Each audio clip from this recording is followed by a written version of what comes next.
Sunday Night Production. Coralie Garavel a un œil graphique et coloré que j'ai longtemps pensé inné, mais vous allez vite comprendre que c'est le résultat d'un travail acharné et de beaucoup de persistance. Dans cet épisode, on va donc parler de graphisme et de couleurs, d'être la tête à cool qui prend des photos, de béton, de se renouveler tout le temps, de la vraie définition du lifestyle, d'utiliser des mots qui ont été usés et abusés, de posing naturel, d'être une personne pleine de couleurs et d'imperfections. Vous êtes tout dans l'œil du photographe.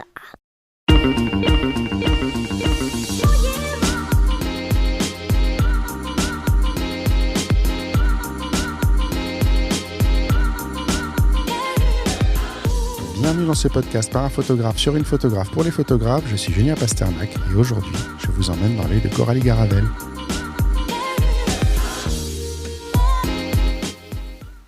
T'as vu, c'est pro ici, hein. Ouais, je t'ai rien vu. T'as l'air toute stressée pour... Ouais, un petit peu, ouais. Bah, tu sais, c'est la première fois que je fais cet exercice-là, donc... Quand t'entends le générique, ouais, ça peut un petit peu... mais ça va se délayer. Ça va détendre. Je te fais confiance. Je t'ai déjà vu dans des situations stressantes. Je sais que tu vas t'adapter assez rapidement. Bienvenue. Merci d'avoir accepté l'invitation à ce petit podcast. Eh ben, merci à toi. C'était... Ah, tu vois, je commence déjà mal. Je bug. Eh ben, c'est un plaisir, en tout cas, d'avoir reçu ton invitation. Et c'était un peu surprenant dans un premier temps, parce que premier exercice de la sorte pour moi. Mais ravi d'être là, en tout cas. Faut bien commencer une fois, mais en tout cas, il y a plein de raisons pour lesquelles tu es là. Pour le faire rapidement, résumer rapidement, tu es une de mes nombreuses rencontres de Rise Up. Je parle tout le temps de Rise Up, mais en même temps, ça prend une place folle. Je pense que c'est pareil pour toi, d'ailleurs, non? C'est un peu, on est tous comme ça. Oui. Clairement, Rise Up, c'est ça. Le nom porte bien. Ouais. On fait énormément de rencontres. C'est très riche, c'est très fort. On sort de Rise Up beaucoup plus fort. Je sais pas toi, moi ça me porte toute l'année, j'ai l'impression en fait. C'est assez. On attend que ça. Ouais, c'est assez dingue. Moi, j'attends de savoir si je peux venir à la prochaine. Mais surtout, c'est tous les ans la même histoire. Mais je croise les doigts. A priori, ça devrait pouvoir s'arranger. J'ai abordé le sujet la dernière fois, il y a quelques jours là, et c'était pas un nom catégorique, donc why not, on verra. Mais ouais, non, c'est vrai que ça pèse lourd dans l'année en fait quand tu fais ça, parce qu'effectivement, tu repars de là la tête remplie, t'as plein d'axes de progrès. T'en as oublié la moitié, je sais pas si t'as repris tes notes déjà, mais moi en reprenant mes notes, je me suis rendu compte que j'avais oublié à peu près 95% de tout ce qu'on a vu sur place, et que en fait t'as un an de boulot en réalité. C'est peut-être l'erreur d'ailleurs que les gens font. Il y a plein de gens qui font beaucoup de workshops tout le temps, sans arrêt, tous les mois, et qui reviennent pas en fait sur ce qu'ils ont déjà vu. Et en fait t'as une richesse inexploitée dans les notes que tu relis pas, c'est incroyable quoi. Eh ben moi, figure-toi que je ne relis jamais mes notes. Ah, c'est pas bien. Bah, tu essaye ce soir, tu vas voir. Mauvais élève. Alors on s'est connus à Rise Up, pas cette année, l'an dernier. Du coup, j'ai commencé à suivre ton travail à ce moment-là. Et en fait, je suis arrivé à Rise Up en me disant un jour, il faudra qu'on discute. Et en fait, il y a un truc, un moment dans Rise Up qui m'a convaincu. Et je suis venu te voir, je crois, juste après. On a fait il y a plein d'ateliers en fait pendant qu'on fait les cours. Je ne sais plus lequel c'était, ça devait être Samo, je pense, Samo Rovan, où à un moment tu as fait un portrait de Nicolas Sali, qui était il avait la tête dans une suspension lumineuse jaune, ouais, avec le bleu du ciel derrière. C'était hyper graphique. Je savais déjà que tu étais comme ça, mais la photo était magnifique. Je dis ok, c'est bon, on y va. Yes. et c'est ce moment-là en fait où la décision, mais c'est toujours comme ça en fait, t'as toujours un truc où tu suis les gens pendant longtemps. Donc ce portrait, si tu veux bien, on le mettra dans les notes d'épisode pour que les gens voient de quoi il s'agit. Mais c'est un très beau portrait, je pense, qui résume pas mal ta manière de réfléchir, et que rien que sur ce portrait, on aurait de quoi discuter une bonne petite heure, mais on va étaler un petit peu sur tout ton travail. Et je vais te laisser commencer à parler parce que j'ai un peu mobilisé la parole jusqu'à maintenant, et on va faire l'elevator pitch. Donc tu rentres dans l'ascenseur, Steve Jobs rentre avec toi, tu as 3 étages pour lui dire qui tu es, ce que tu fais, qu'est-ce que tu lui expliques? C'est compliqué quand même, c'est un grand personnage, hein, l'affreux. Comment te dire? Je lui ai dit, moi, je vais pas lui dire que je suis photographe, je vais juste, je pense, lui poser une seule question, ou peut-être 2. Ça va être, c'est quand la dernière fois que vous avez passé du temps avec vos enfants? Je sais même pas s'il en a d'ailleurs. Il en a. Il y en a. Et c'est quand la dernière fois que vous avez gardé des souvenirs de ce moment-là? Il faut dire il a des enfants et il y en a une, sa grande fille, qui a mis très longtemps à reconnaître même. Je crois qu'elle C'est devait déjà possible. être adulte à l'époque. Et il a une histoire très compliquée. Je pense qu'il t'aurait pas accueilli à bras ouverts sur cette question forcément. Peut-être, mais c'est pas quelqu'un que je vise, donc ça va. Non, ça va. Ça aurait pu être un de mes clients, mais on en parlera plus tard. J'arrive à convaincre n'importe qui. C'est vrai. On va en discuter. Du coup, si je devais te demander de résumer un petit peu ce que tu fais, qu'est-ce que tu dirais? Eh bien, je dirais que je fais de la photographie de famille, de la photographie de lifestyle, un peu à différencier avec le reportage, parce que pour moi, c'est pas la même chose.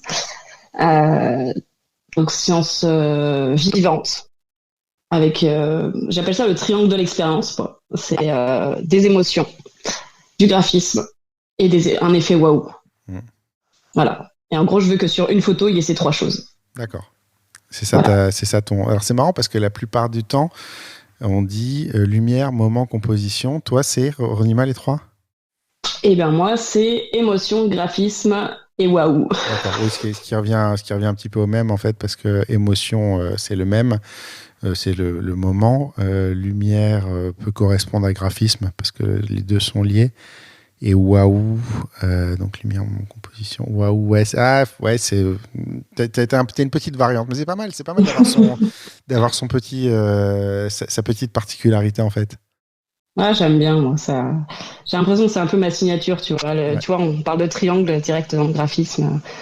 D'ailleurs, avant mon logo, il y avait un triangle dedans et j'ai toujours dit, c'est important pour moi d'avoir des bases solides, tu vois. Ouais. Si je devais te classer, parce qu'on aime bien classer les gens dans des cases, mais en fait, tu fais en même temps du mariage et de la famille, finalement, tu es plus photographe de vie qu'autre chose, en fait, si on devait définir un peu ce que tu fais.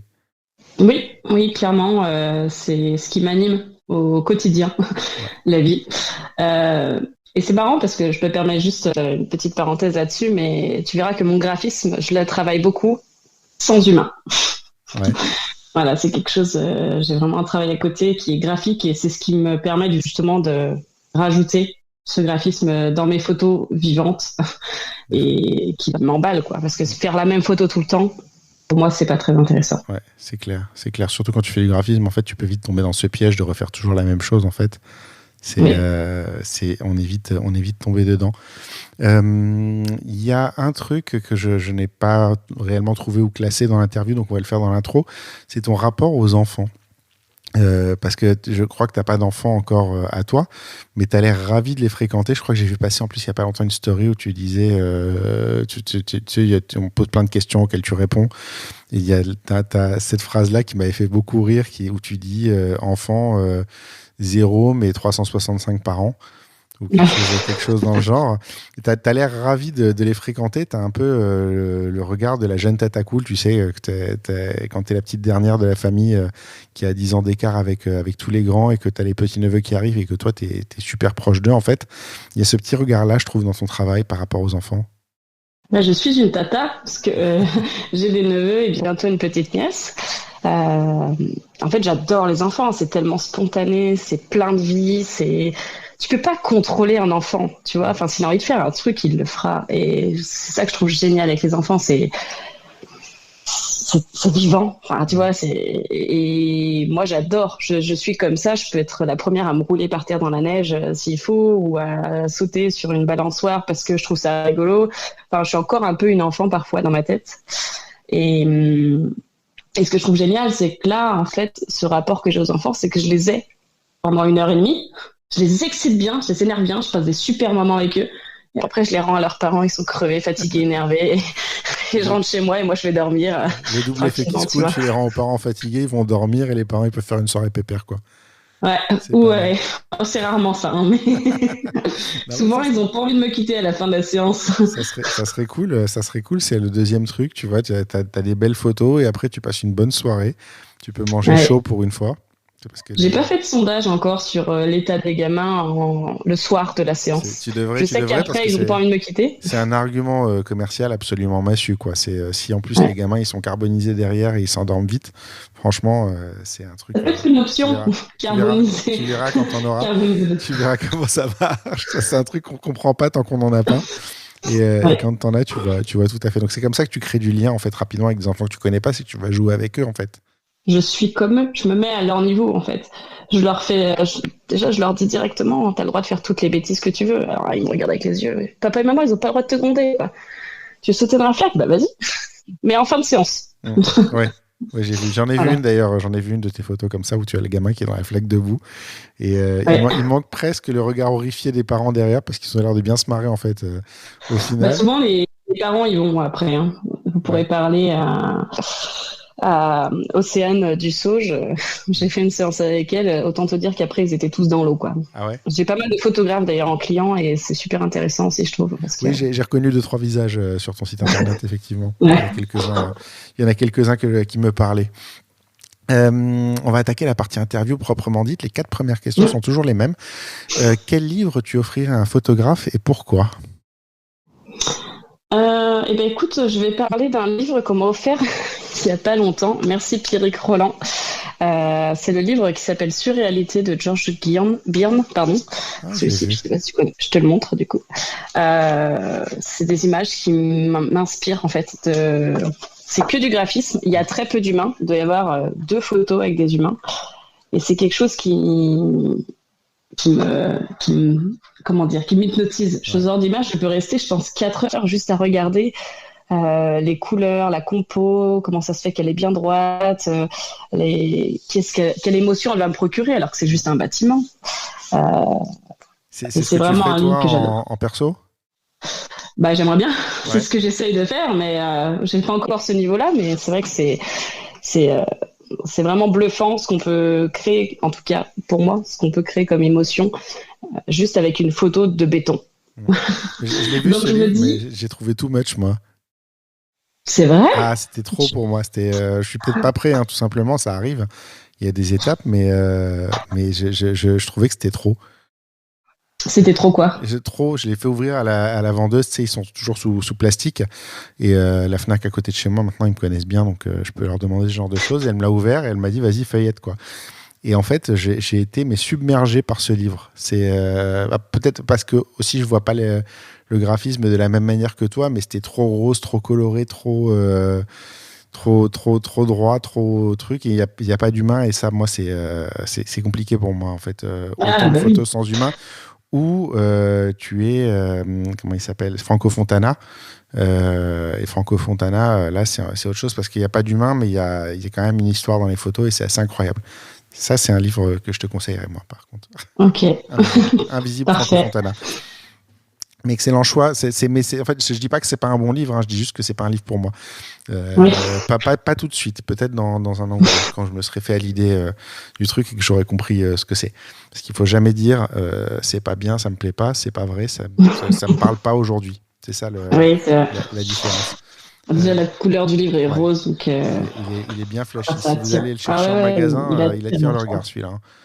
Limite, ce qui me dérange, c'est que des fois, il y a des arbres, tu vois. Et moi qui ne suis pas très, très fan de nature, dans les photos, ça me dérange. D'ailleurs, c'est vrai que c'est une question que j'aurais pu intégrer dans le... On va l'intégrer tout de suite, d'ailleurs. C'est que tu as un truc où tu expliques aux gens qu'il ne faut pas aller dans la nature.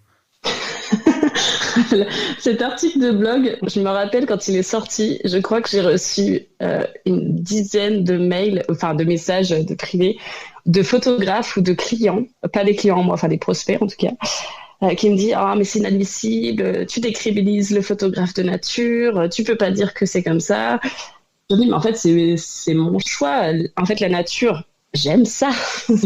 Au contraire, j'aime beaucoup. Mais moi, en photo, ça m'inspire pas. Si mes clients veulent aller en nature, on y va. Il n'y a pas de problème. On passe un bon moment quand même. Mais ça va être moins créatif pour moi que ce dont j'ai besoin. Moi, j'ai besoin de lignes, j'ai besoin de béton, j'ai besoin de composer, tu vois. Et je trouve qu'avec des arbres, on peut difficilement composer. Là, on se comprend parce que moi aussi, je suis très urbain. Là-dessus, je le fais, la nature, parce que c'est facile en réalité. Une fois que tu as placé les gens dans la bonne lumière et que tu as un bon arbre, un bon gros arbre derrière, je veux dire, toi, ta photo, elle est faite, c'est pas ultra complexe. Après, je trouve qu'il y a un vrai... c'est autre chose d'être en ville, d'être dans les graffitis, d'être dans le bordel, d'être dans le béton, d'avoir du gris et d'en faire quelque chose, en fait. C'est plus difficile. Ouais. Enfin, moi, en fait, si je pars en séance en me disant je sais exactement ce que je vais faire, en fait, je change de métier. J'ai besoin de créer, j'ai besoin de réfléchir, de me torturer l'esprit. D'ailleurs, je le dis à mes clients, je leur dis attention, à des fois, vous allez voir, pendant 10 minutes, je vais pas shooter, je vais juste chercher ma lumière. Je leur dis ça, je dis cherchez pas, c'est un truc d'artiste. Ouais. Les gens ils comprennent pas. Je fais la première photo et après ils font ah ouais, ok, on voit pas du tout ça, mais par contre l'environnement est carrément moche, mais la photo est très belle. Il y a un concours sur un groupe, il me semble, bâtiment moche pour faire des photos de mariage, non? Bâtiment moche, jolie photo. Non, c'est pas toi, mais je le vois passer des photos. C'est peut-être, je crois que c'est Xavier, Elvire Xavier. C'est Xavier qui fait ça, Xavier Martin. Qui a ce jeu de prendre les bâtiments les plus dégueulasses possibles et d'en faire des photos hyper graphiques. Ah on peut, Enfin, moi des fois j'ai emmené des clients sur un parking de HLM. Et là ils m'ont regardé, ils m'ont dit quoi? On va shooter là, et je leur ai dit ouais, fais-moi confiance et tout, et ils ont vu les photos et ils ont fait incroyable. Moi je reste persuadé que tu peux faire des photos de dingue sur un parking Ikea ou voir Lidl. Il y a moyen, c'est des couleurs tellement tranchées en fait que moi je suis tout à fait d'accord avec toi sur l'environnement urbain. J'accepte la nature parce que c'est facile, mais c'est vrai que c'est beaucoup plus fun, puis je m'amuse beaucoup plus à shooter les gens dans la ville que dans un parc, quoi, en fait. Surtout quand les gens ils te disent on va dans un parc, des fois ils choisissent un parc dans le coin où on est. T'arrives, il n'y a pas un arbre, c'est juste, il y a une pelouse. Et je fais quoi de ça? Terrible. Une fois, j'ai eu une famille qui m'a demandé de shooter dans leur jardin. Ils m'ont dit si tu verras, on a un arbre et tout. Je leur dis c'est ordonné. Ils me disent ouais, t'inquiète, il n'y a pas de souci. Bon, j'arrive, ils sont 17 alors qu'ils devaient être 3 ou 4. C'est-à-dire que la famille, en fait, t'as tous les voisins qui étaient dans la piscine. Je leur dis c'est quoi ce bordel? En fait, il n'y avait rien. C'était en plein soleil. Il était midi. Ils n'avaient pas de possibilité de faire autrement. Plein soleil. L'arbre, en fait, c'était un cerisier qui avait 2 ans. Je sais pas si tu vois un peu la taille d'un arbre de 2 ans. Tout petit. Enfin, et là, tu fais comment je vais faire quoi? C'est la merde. Mais on arrive toujours à trouver des petits coins, quoi. Il suffit d'un arbre. J'ai fait une séance de photos de couple sur une aire d'autoroute. Voilà, donc en plein mariage, donc ça c'était plutôt cool. J'ai fait mon dernier événement de 2023, je l'ai fait dans une salle de mariage de zone industrielle. Ah oui, trop bien. Et ça, alors c'était pas un mariage, c'était un événement entreprise. Mais je suis arrivé là, mon client qui est un pote, qui est une agence d'événementiel, qui est un copain, me dit t'as vu, je t'ai gâté pour la dernière et tout. Et je dis ouais, j'ai dit franchement, c'est une salle de mariage. J'essaie d'imaginer ce que je pourrais faire avec un couple dans la zone industrielle autour, parce qu'en fait, tu avais Lidl, McDo, Buffalo Grill, Burger King, KFC. Ah ouais. Regarde-toi avec ça. Et ce qui est pas mal, c'est que du coup, tu as de la tôle en couleur, quoi. Ouais, et de la salle de sport aussi. Il y avait une petite salle de sport à côté. Et interdiction de se garer sur les parkings alentours. Donc, en fait, plein de bagnoles garées en double fil et tout. Donc, tu as un bel environnement. Ça, je pense que c'est un beau défi à relever, quoi. Ouais. D'ailleurs, je sais pas, on n'en a pas encore parlé, mais c'est vrai que j'ai mon workshop et j'essaye de trouver des endroits qui sont assez moches pour mes stagiaires. Et du coup, quand ils arrivent sur le riz, ils font comment on fait pour shooter la famille. Voilà. Je vais dire, si un jour je fais un workshop et que j'ai un exercice à inventer, je ferai un exercice d'aller shooter dans un supermarché. Ah oui, très bien. Franchement, je pense que c'est le pire endroit et en même temps le meilleur. Oui, tu peux t'amuser. Tu peux faire des trucs de fou dans cet environnement, et surtout tu dois apprendre à aller gérer les gens, parce que déjà on ne te laissera pas photographier comme ça, donc il faut aller demander l'autorisation, il faut réussir à rentrer, il faut réussir à faire, donc il y a tout un truc, mais c'est le plus important, je crois, c'est vraiment de discuter un petit peu avec les gens et d'arriver à passer un peu quelque part, à voir. On va reprendre le fil de l'interview parce qu'on s'est un petit peu. Je dis la vite. Moi aussi, j'ai accepté l'idée qu'on allait partir de côté, mais de faire un petit peu de côté, mais c'était pour le bien. N'hésite pas à me remettre dans le droit chemin. C'est quoi être créative? Être créatif, c'est déjà pour moi, c'est pas s'ennuyer. Euh, c'est toujours essayer de se renouveler, toujours dans la recherche. Que ce soit se renouveler au niveau de la lumière, se renouveler au niveau des couleurs, se renouveler au niveau de ce que tu fais faire à tes clients, à tes familles. C'est se renouveler, même nous. Enfin, tu vois, enfin, je sais que moi, il y a des choses que je cherchais pas du tout avant. Et cette année 2023 a été un gros tournant pour moi sur beaucoup de choses, Encore notamment. détail. Comment? Détail. Sur ma vie privée. Mais je peux en parler, il n'y a pas y a pas de souci. J'ai fait un gros travail justement de recherche graphiste parce que j'avais l'impression que j'avais ce besoin-là.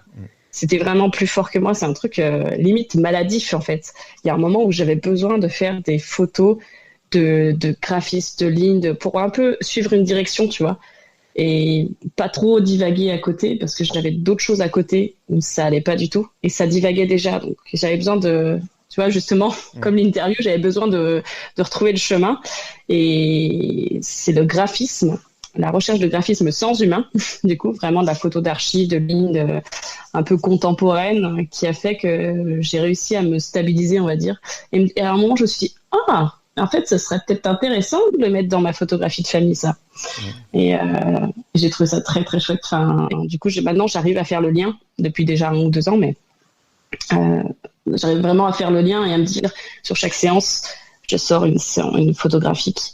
Et pour moi, être créatif, c'est ça, c'est pouvoir essayer de se renouveler tout le temps. Sinon, moi, je peux pas m'ennuyer dans mon travail.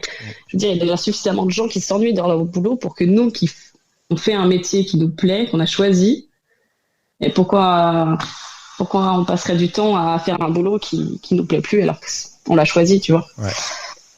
Je sais pas si je suis claire. Moi j'ai compris, je pense que les gens comprendront ce que tu veux dire. Je vais refaire un pas de côté parce que ça me fait penser à quelque chose. Il y a un épisode juste avant toi qui est Daniel Milnor, donc c'est l'épisode en anglais, le 101, tu vas être l'épisode 102 il me semble. Et c'est donc il travaille pour Blurb. Je sais que cet épisode aura pas été écouté par tout le monde simplement parce que c'est en anglais et que tout le monde va pas comprendre. Mais j'aimerais dire que c'est un des épisodes que j'ai préféré faire parce que j'adore ce type et que j'adore son discours en fait. Et notamment, il travaille pour Blurb et il a un discours de faites des livres, faites imprimez vos photos et tout ça. Et là, en ce moment, juste au moment où moi j'ai diffusé l'épisode, lui part en Antarctique faire des photos. Tu vois, il a une opportunité, il a foncé.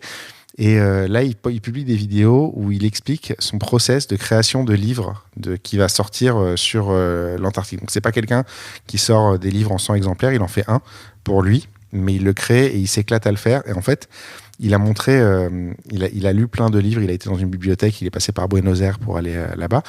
Il est passé dans une bibliothèque, il a piqué plein d'idées de livres, il a tout noté et en fait, il a fait son graphisme de livre en avance. Donc, il a dessiné ses pages. Ah oui, ok. Ce que ça allait être, son titre, son truc, comme ça il sait de quelle photo il a besoin pour arriver à ce truc-là, quoi. Et je t'entends dire le graphisme et le truc, et je pense à ça, en fait, en me disant, tu pousses l'étape un peu plus loin, c'est d'aller très loin dans le graphisme des livres que tu rends, en fait. Oui. Bah, moi, pas du tout. Non. Pas dans les... Parce que déjà, c'est mon plus grand désespoir, mais il y a très peu de familles qui prennent des albums. Et dans les mariages, bah, de rien, on peut pas mettre 50 000 photos sur une page. Et je dois avouer que l'album, en général, c'est un point d'amélioration, je pense, sur l'année 2024 pour moi. Parce que les albums que je livre, ça me plaît, mais c'est pas assez moi. Ouais, non, voilà. Mais on en est tous là. C'est quelque chose qu'on a du mal à vendre. Je pense que le jour où tu réalises ce que ça représente en business aussi, c'est peut-être le jour où tu commences à t'y mettre sérieusement. Mais moi, j'ai un désamour de ça parce que c'est toujours, enfin, un album de mariage, c'est une photo par page, pas de fioriture, pas de délire, pas de machin. Et moi, ça me désespère en fait de faire ça. Et j'aimerais faire des trucs de fou avec du texte et des choses comme ça. Mais bon, ça demande beaucoup d'expérience en fait. On reprend on a fait le pas de côté, on revient sur le truc. Qu'est-ce qui te fait déclencher ? Déjà, ce qu'il faut savoir, c'est que je déclenche beaucoup. Ouais. Je dirais que c'est la capacité de ma carte mémoire qui me fait déclencher. C'est les buffers de ton appareil photo. Tant qu'il tient, t'y vas, quoi. Ouais, en fait, avant, j'arrêtais de déclencher à partir du moment où j'avais rempli ma carte mémoire. Je partais pas de la séance tant que j'avais pas rempli ma carte mémoire. Sachant que mes séances, elles durent 1 heure et demie. Je juge entre 1000 et 1600 photos pour en tirer 40 de bonnes. D'accord. À peu près. Ce qui me fait déclencher, c'est déjà l'idée que j'ai eue en tête en amont. Je me dis, j'ai vu ça. Comment est-ce que je peux le construire? Là, j'essaye une fois. Ça marche pas. Bah, on refait. Et je sais, en fait, à partir du moment où j'ai la photo que je veux, j'arrête. J'aurais pu continuer, mais je me dis, en fait, ça sert à rien de pousser le truc, sinon le mec. Comment? Tu sais quand tu l'as? Ouais. Je sais que je l'ai et je sais que c'est celle-ci que je vais garder. Typiquement. Des photos, celle de Nicolas dont tu parlais au début, la photo, c'est quelque chose que j'avais réfléchi depuis un moment et finalement on n'avait pas eu tant de temps que ça pour faire cet exercice-là.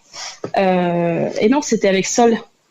C'était avec Sol. Oui, c'était le, ouais. oui, c'était le dernier. L'exercice photographier l'eau ou l'air, je sais plus ce qu'il était, Nicolas. Et moi, c'est un truc que j'ai tout de suite vu, ces deux lumières, ces deux couleurs complémentaires en fait. Et j'ai dit, je vais faire un truc avec. Et en fait, c'est le même process en famille. Je cherche. Et dès que j'ai trouvé un truc, je me dis, il faut que je fasse un truc avec. Et je vais tout faire pour trouver de la pose idéale ou le truc qui va me plaire et qui va me faire déclencher justement. Tu vas aller chercher, ça va pas te sauter aux yeux. Des fois, ça me saute aux yeux. Des fois, ça, clairement, j'arrive à voir les lumières comme, enfin, je sais pas comment m'exprimer là-dessus, mais il y a des choses, c'est une évidence. Ouais. Et à côté, il y a des endroits où le lieu est évident, mais l'angle, voilà, la prise de vue en elle-même ne l'est pas. Ça demande du travail, ça demande une réflexion, ça demande de tourner autour. Ok. C'est quoi une bonne photo? Une bonne photo, c'est une photo qui déclenche des émotions, pour moi. Après, tu vas me dire, c'est le truc que mettent tous les photographes sur leur site internet, non? Ouais, c'est ce que je réalise aujourd'hui, c'est à quel point tout le monde a un discours relativement formaté, en fait. C'est un peu ça, hein. On va tous mettre des photos naturelles, spontanées, alors que pas du tout.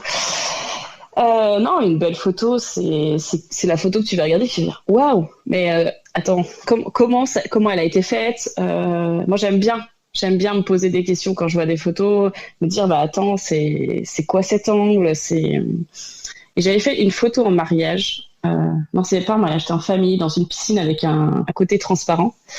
Et en fait, je l'avais complètement retournée la photo. Et il y a plein de gens qui m'ont posé la question, qui me disent c'est quoi, c'est où, ça a été fait comment? Et ça, c'est vraiment le truc qui m'a fait comprendre ce que je recherchais en photo, c'est que les gens se posent des questions, comment j'ai fait ça, voilà. C'est mon petit truc à moi où je me dis, c'est un peu la fierté du photographe qui dit les gens se posent des questions, c'est cool. Ouais, là, ta question intrigue, ta photo intrigue. Donc, exactement. C'est important. Ok, je pense que ça définit aussi une bonne photo. Justement, tu parlais de reportage spontané, de choses dans le discours. Moi, ce qui m'intéressait au-delà du posé, c'est justement le reportage et le spontané. C'est un sujet qu'on a beaucoup abordé dans le podcast côté mariage. Côté famille, je pense que c'est sensiblement différent, ou est-ce que ça l'est vraiment? Parce qu'après tout, il y a des enfants dans les mariages, en fait. Donc, c'est pas... peut-être que ça l'est pas. Et c'est amusant parce que tu vois, je parlais de spontané. Ton travail me semble très spontané. Et quand je t'en ai parlé en préparant l'interview, tu as eu une réaction. Je vais te laisser me redire ce que tu m'as dit tout à l'heure. Pas du tout. Pas du tout. C'est pas du tout spontané. Enfin, très peu au final. Dans le sens où, en fait, je vais juste revenir sur quelque chose qui pour moi me semble important. C'est ma définition du lifestyle. Ouais. Parce qu'on a tous mille et une définitions différentes de ce mot et c'est utilisé dans tous les cadres et c'est un peu. Oui, c'est un beau terme marketing. Ouais, en ce moment, et c'est un truc surtout surexploité où on veut juste se dire qu'on fait un truc qui va plaire à tout le monde, quoi. C'est ça, exactement. Et en fait, pour moi, le lifestyle, la différence avec le reportage, je me suis rappelé un petit peu, quand j'ai entendu ce mot plusieurs fois, je me suis dit, mais en fait, c'est quand la première fois que j'ai vu ce mot, lifestyle, quelque part? Et en fait, je me suis rappelé que c'était sur Instagram, une nana qui avait mis en scène son café qu'elle prend tous les matins, je ne sais pas où, tu sais, il y avait la petite feuille et tout, bien posée et tout. En fait, elle a mis en scène son café. C'est un moment du quotidien, parce qu'elle prend son café tous les jours. Mais là, elle l'a mis en scène, donc elle a embelli quelque chose de quotidien. Tu vois ce que je veux dire? Ouais. Et pour moi, le lifestyle, ma vision, c'est ça. C'est en gros, on va faire des choses qui sont peut-être du quotidien, peut-être pas, parce que des fois, je tente des choses avec des clients où c'est pas forcément quelque chose qu'ils feraient, parce qu'il y a le côté waouh de la photo, des allées, on prend des risques, on s'amuse, on est là pour l'expérience, tout ça. Et à côté, par contre, je suis là pour embellir. Tu vois, un moment de rire entre les enfants et les parents, c'est sûr qu'il y a déjà eu ce moment de rire, tu vois. Mais moi, je suis là pour l'embellir, donc je fais le cadre et je mets ça comme il faut. Tu veux dire que les enfants ne jouent pas spontanément avec les caddies devant des murs jaunes?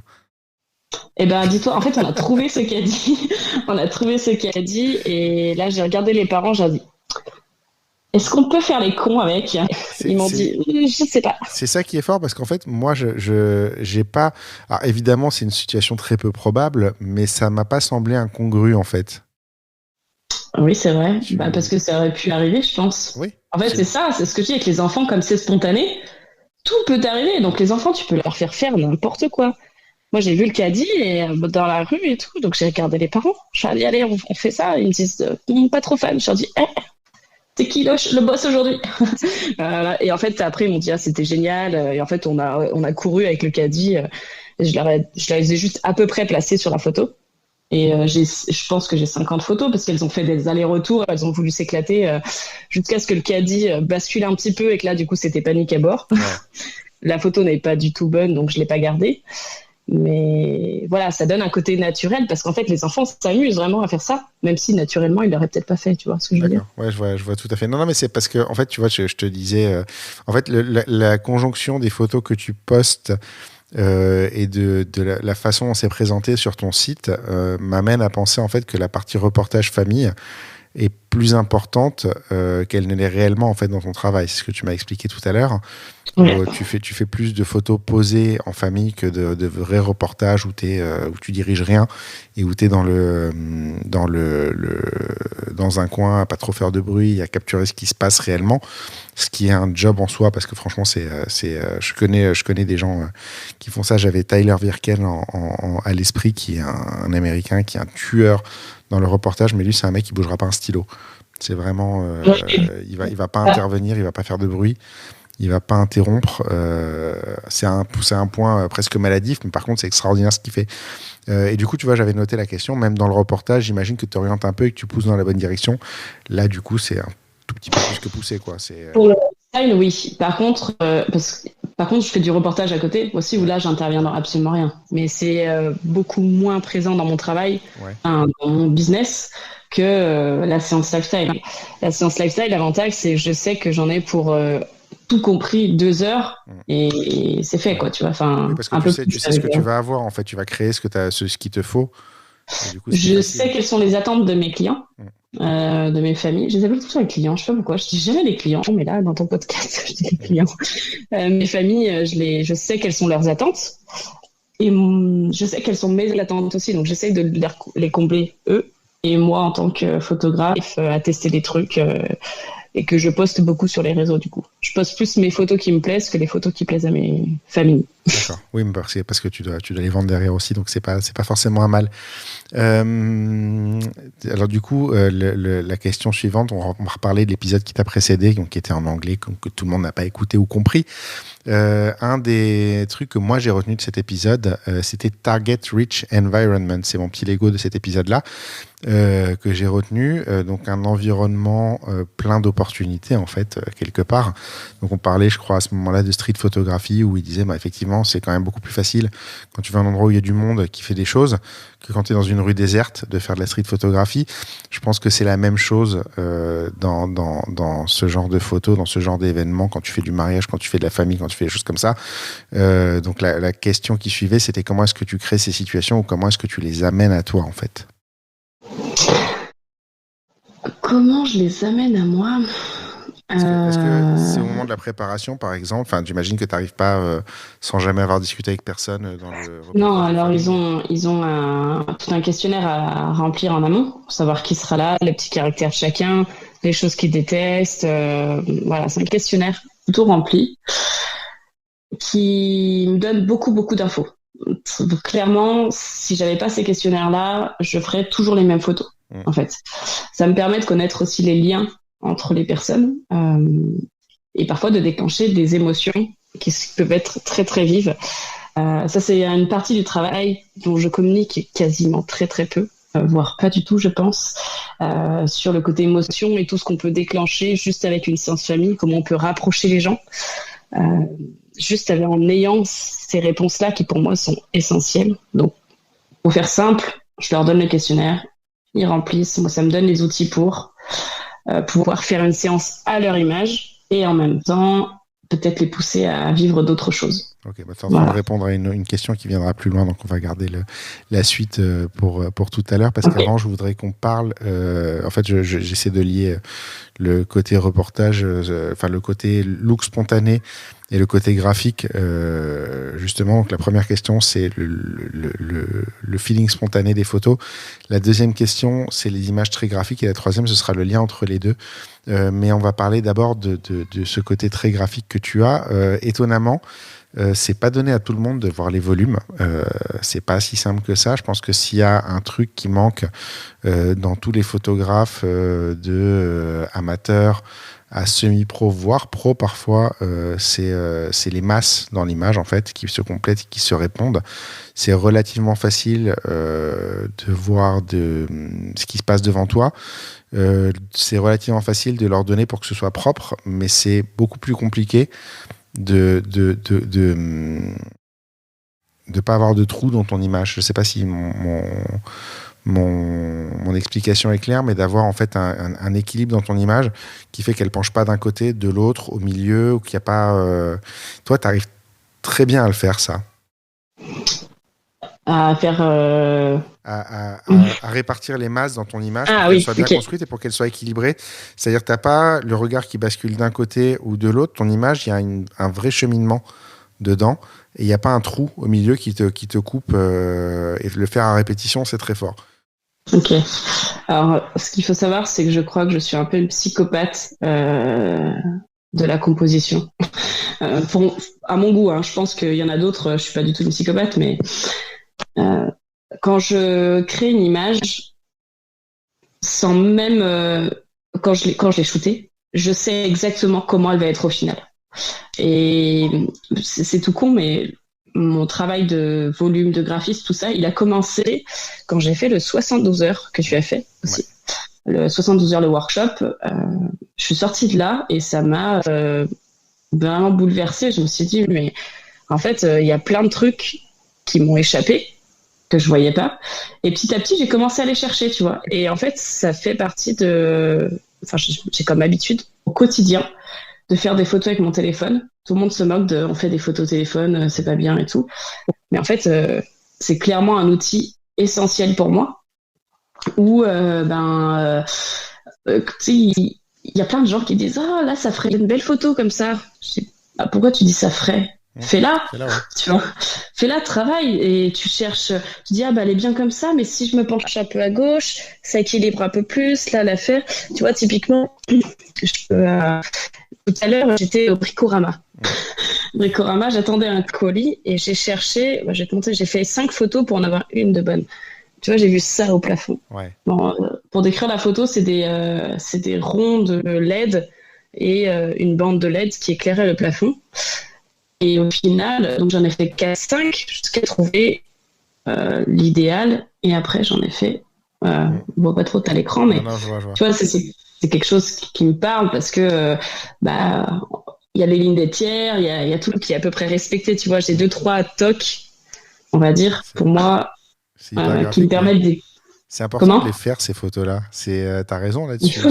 Moi, j'ai toujours un appareil photo. Je me fais pourrir la vie au quotidien parce que j'ai toujours un appareil photo sur moi. Tout le monde me prend pour un taré.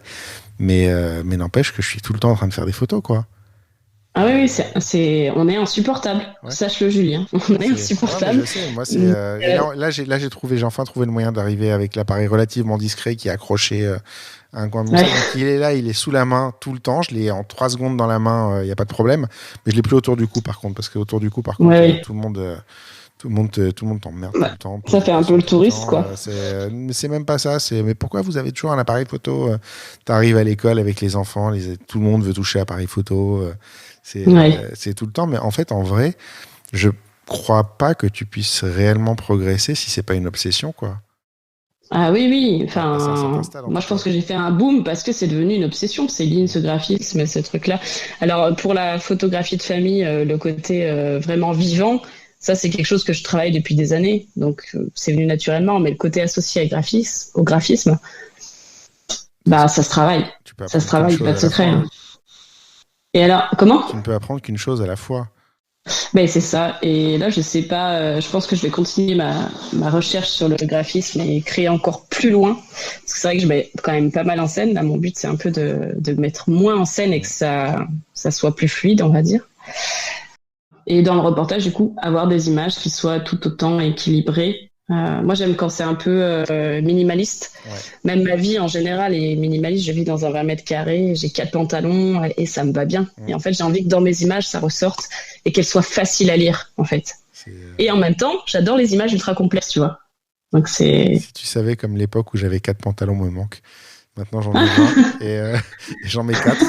Mais tous les matins, je me pose la question de ce que je vais mettre, alors qu'en fait, j'en ai que 4 que je mets au final. Donc, tu vois, c'est pas toujours une bonne chose d'en avoir trop.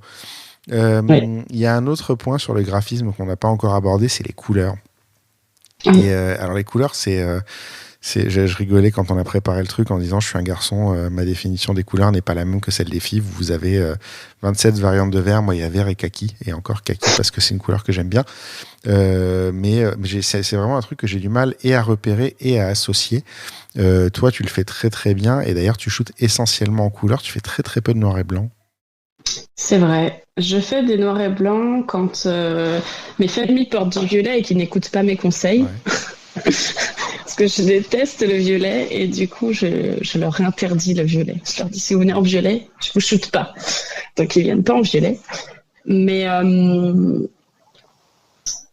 disons que la couleur me parle beaucoup plus maintenant qu'il y a encore quelques mois. Comme j'ai dit, j'ai eu cette période un peu de doute sur beaucoup de choses, sur me trouver moi en fait, qui je suis vraiment. En fait, je pense que je suis une personnalité assez colorée et j'avais que du noir et blanc dans ma vie, en fait. Et au bout d'un moment, je me suis dit, regarde les couleurs un peu. Et pareil en photo. Ça veut dire que des fois, je sortais avec donc j'ai un petit Fuji X105 là. Je sors avec l'appareil en pensant que aux couleurs.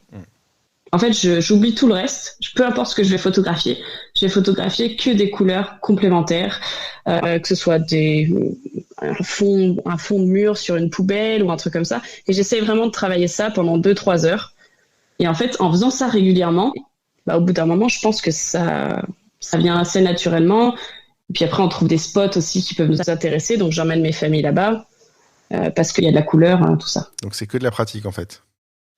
Pour moi, oui. Je pense que c'est ça. Parce que moi, c'est vraiment un truc que j'ai du mal à faire et je me dis finalement, si je faisais ça aussi, il y a peut-être moyen. Et c'est marrant, tu vois, tu dis on repère des spots. J'ai un Mapster c'est Mapster? Oui, je crois que c'est Mapster où en fait, dès que je chope un endroit sympa, je l'ajoute à ma carte.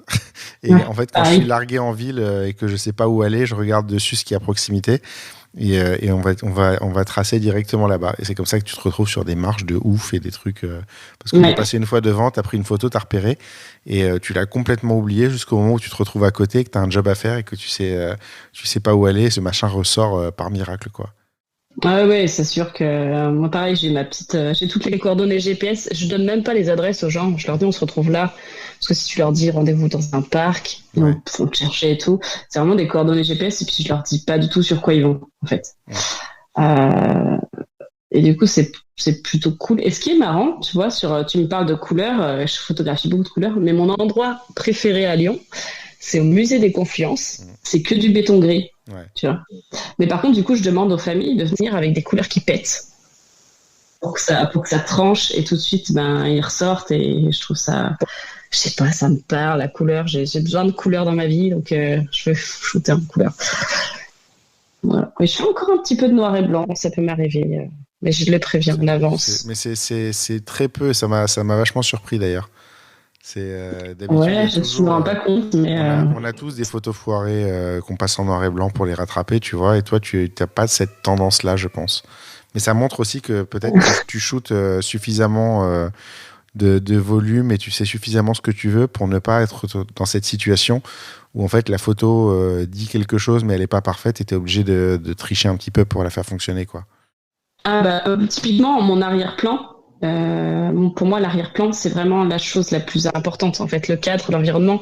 Si je sens que je vois que j'ai des points de couleur qui vont m'attirer l'œil dans la photo finale, en fait, je fais tout pour déjà pas les avoir dans mon champ. Et si c'est un endroit où c'est vraiment trop pollué, je shoote pas là, en fait. Pour moi, c'est essentiel. Il faut que ce soit simple, il faut que ce soit lisible facilement. Il faut pas qu'il y ait des couleurs qui soient pas du tout complémentaires, qui soient sur le même plan. Je pense toujours, tu sais, à ces bornes d'incendie là qu'on a un peu de partout. Les poubelles vertes. Voilà, poubelle verte avec le couvercle jaune. Ça, typiquement, si je peux la pousser, je la pousse, quoi. Et si c'est vraiment trop pollué, je m'en vais et je vais ailleurs. Ça montre que tu as une vraie réflexion en fait sur le moment où tu prends la photo, en fait, ce qui est pas toujours évident. Des fois tu es dans le rush et dans le truc. C'est la question suivante, justement, c'est ce mélange de reportage, de spontané, de graphique. Comment est-ce qu'on fait coïncider les deux, parce que tu as ce mode panique, réaction, où tu t'es face à quelque chose et tu peux pas construire aussi facilement que tu voudrais, parce que tu es tout le temps en train de courir après ton image, en fait, et parce que les gens ils t'attendent pas, en fait, ils sont pas obligés, justement, comment tu gères quand tu peux oublier un des aspects de la construction de l'image parce que tu es dans le rush? Comment tu gères quand même ce côté graphique? C'est pas compliqué.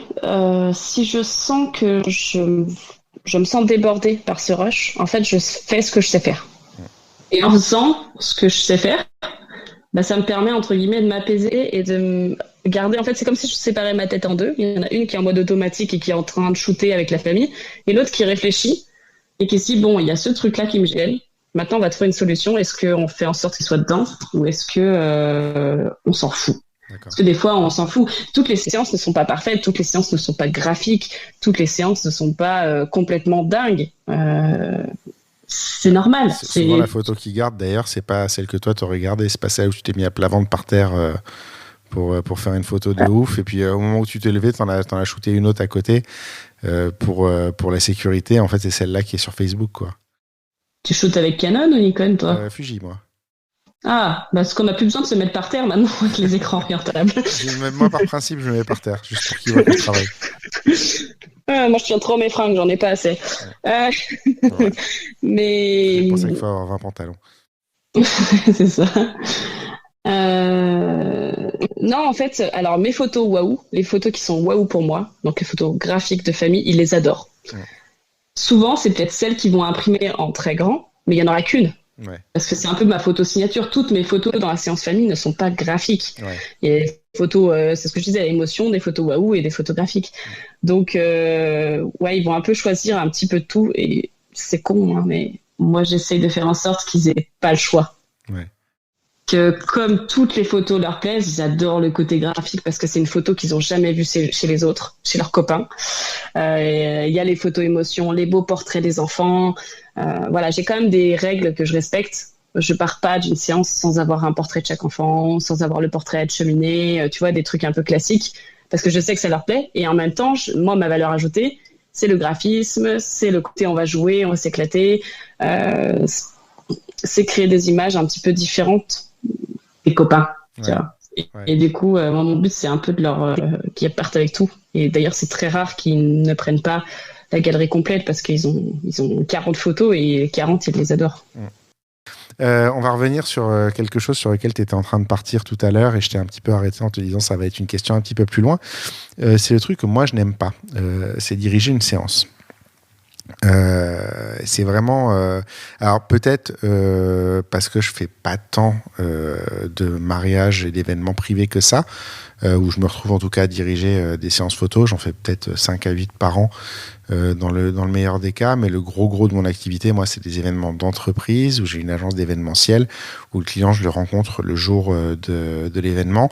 Il n'y a pas ces questions-là, il n'y a pas de portrait à faire, c'est juste capturer l'ambiance de quelque chose, faire un reportage, retranscrire ce qui se passe et éventuellement participer un peu à la com, tu vois. Donc voilà, mes priorités sont là.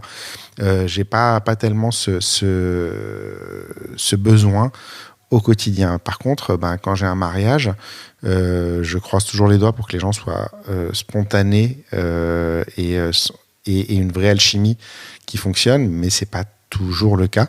Et quand il y a de la pression, moi j'ai parfois du mal à les détendre. Tu vois, des fois t'as des couples, ils te regardent, qu'est-ce qu'on fait?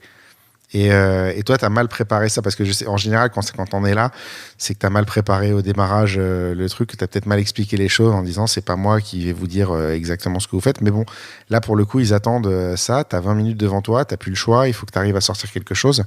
Donc voilà, je t'explique ce que moi je n'aime pas dans le posing.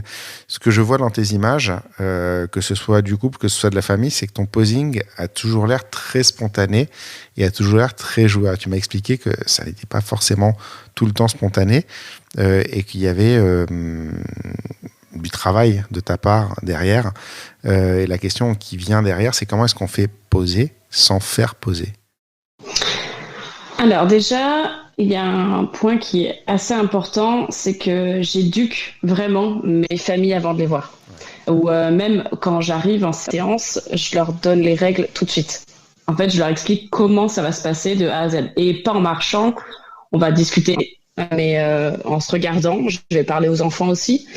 J'ai quelques règles qui vont être essentielles. C'est, je leur dis, souvent, je vais parler à 90% qu'aux parents, et pas forcément aux enfants, les enfants un petit peu, parce que je vais jouer avec eux, mais toutes les règles de compo et les trucs qui sont importants, c'est les parents qui vont le déclencher.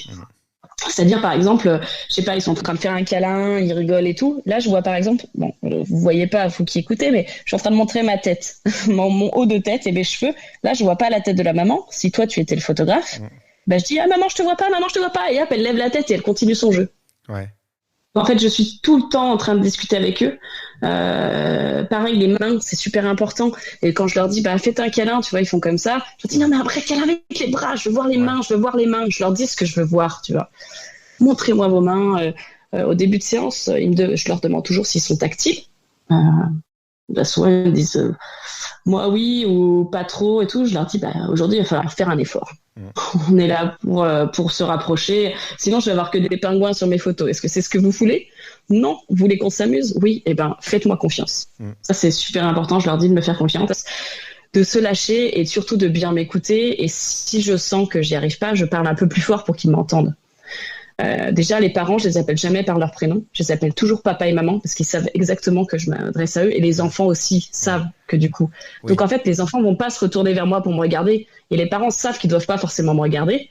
Et du coup, en faisant les guilis, des trucs comme ça, et si je dis je vois pas maman, je vois pas papa, ou je vois pas Élise, la petite dernière, et tout, en fait, en faisant 1600 photos, je vais avoir les premières comme ça, mais les suivantes, ils vont avoir la tête levée, tu vois. Ouais.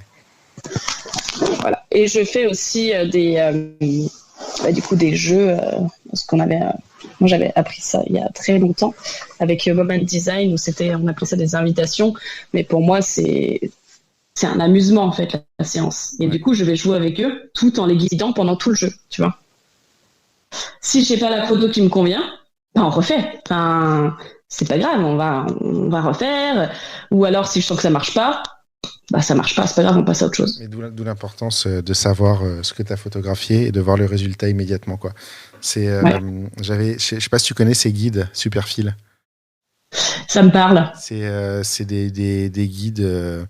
Oui, avec du posing, c'est ça. Des guides de posing, couple, famille, solo. T'as 6 bouquins comme ça qui sont pas mal. Mais le problème, en fait, c'est que t'en choisis 3-4 à l'avance. Mais c'est très dur de les mémoriser dans le feu de l'action, tu vois. C'est pas compliqué. Tu prends en photo, t'es sur un papier.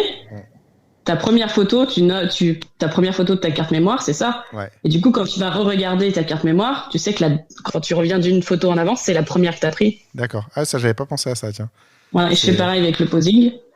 Ça, j'avais appris ça sur le workshop famille, qui m'a bien aidé au début, en tout cas. Les filles avaient donné cette astuce et en fait, c'est génial. Au début, je faisais ça. Maintenant, je le fais plus parce que je sais ce qui fonctionne. Je sais ce que je veux chercher et puis des fois, j'ai pas forcément l'énergie pour aller chercher. Je fais ce que je sais faire et sinon, je vais tenter des nouveaux jeux. Je demande aussi aux enfants ce qu'ils veulent jouer. Il y a toujours un ou deux jeux où je contrôle absolument rien, que ce soit leur déplacement, que ce soit tout. Et après, je les laisse faire, mais dans l'ensemble, c'est une petite astuce qui fonctionne plutôt pas mal. Après, c'est le fait peut-être de les enchaîner aussi et d'en faire beaucoup, beaucoup qui te permet aussi de mémoriser, de voir ce qui marche et de trouver tes marques, en fait, quelque part. Oui, puis ça dépend de la personnalité que tu as en face de toi. T'en as en 30 secondes, c'est bon, ils peuvent déjà sauter dans l'eau. Et t'en as, il faut 10-15 minutes pour les mettre en route, pour qu'ils comprennent que t'es leur pote aussi et que toi, ton but, c'est pas de les gêner, en fait. Ouais. Comme ils voient, comme moi, je suis gênante, entre guillemets, ils se disent, bon, ça va, c'est bon, elle se roule par terre dans l'herbe avec le chien, il n'y a pas de problème. Il n'y a pas de problème. On y va, quoi. Voilà. Non, mais moi, j'ai eu les deux cas extrêmes.